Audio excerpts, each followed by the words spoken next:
Bolliger and Mabillard, or B&M for short, has proven its worth as one of the most innovative manufacturers for its time. Back when they really made a name for themselves, they were coming out with all sorts of awesome coaster models that were unlike what any other manufacturer was capable of creating at the time. In today's video, we will be taking a look at each of these coaster models and we'll be ranking them up against each other from worst to best. Just a heads up, I really enjoy all of B&M's coaster models, and I don't know why any of them receive hate amongst enthusiasts. We are all here because we love roller coasters, so I never understand why people compare one type of coaster to another and begin to trash on one of them.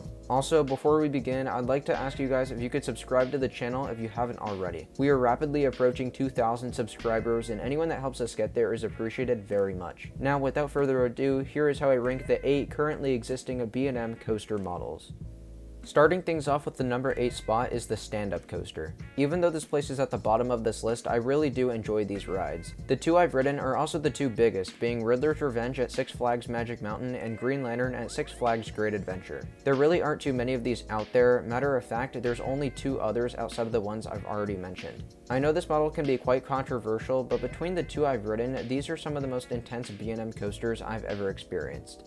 Number 7, the Floorless coaster. Here's the successor to another coaster model we'll talk about later. The Floorless coaster isn't necessarily hated on like the stand-ups, but rather are seen as mediocre rides. I have ridden 6 of these: Kraken, Bizarro, Scream, Dominator, Hydra, and Superman Krypton coaster. All of these are really fun rides, and yes, that includes Scream. While they may not necessarily have the force of other coaster models and even other B&M models, they are generally very fun and enjoyable, and you've just gotta respect that.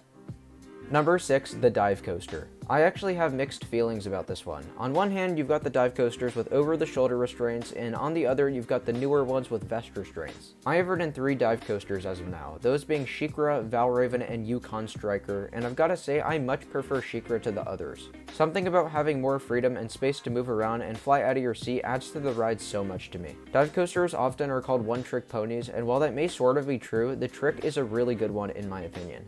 As much as I hate vest restraints, the drops on Valraven and Yukon are still very fun to me. That said, had I never gotten around to riding SheiKra, this would probably be at the bottom of this list. At number 5 is the wing coaster, with the only one I've ever ridden being GateKeeper at Cedar Point. Despite this being the only one I've experienced, I find GateKeeper to be a very complete B&M coaster. It's a ton of fun, and knowing that some of the ones in Europe and Asia are even better is what really had me place this in the top 5. What's so fun about soaring through the sky on the outside of the track is you've got nothing below you and nothing above you. Plus, a lot of wing coasters, including GateKeeper, will use the wing trains to their advantage by implementing near-miss elements. I really think this model has potential that many don't bother to appreciate. I can't wait to get on some more wing coasters in the future, particularly Thunderbird at Holiday World and the ones in China, because they look awesome. Next up, at number 4 is the original sit-down model. This is pretty similar to the Floorless coaster layouts, but the way these run are almost unparalleled to those. The only one I've been able to experience so far is Kumba at Busch Gardens, Tampa, but there aren't many out there to begin with. From my understanding, Kumba isn't the only B&M sit-down that rips through its course like there's no tomorrow. Incredible Hulk is one that comes to mind, and also the one that I want to ride the most, and it looks like that could be happening very soon, so I can't wait to ride it.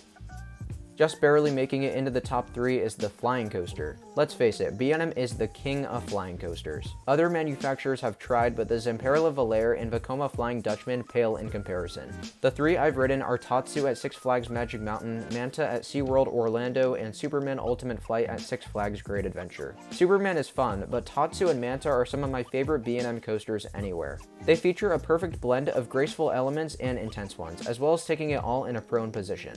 It's a terrifying thought to be riding through these inversions and elements on your stomach, but it works wonders and is a whole lot of fun. What are probably the 2 best flying coasters both reside in Asia, at Universal Studios Japan being Flying Dinosaur and Joyland China being Starry Skyripper. These 2 coasters take the layout of, say, Manta and literally puts it on crack.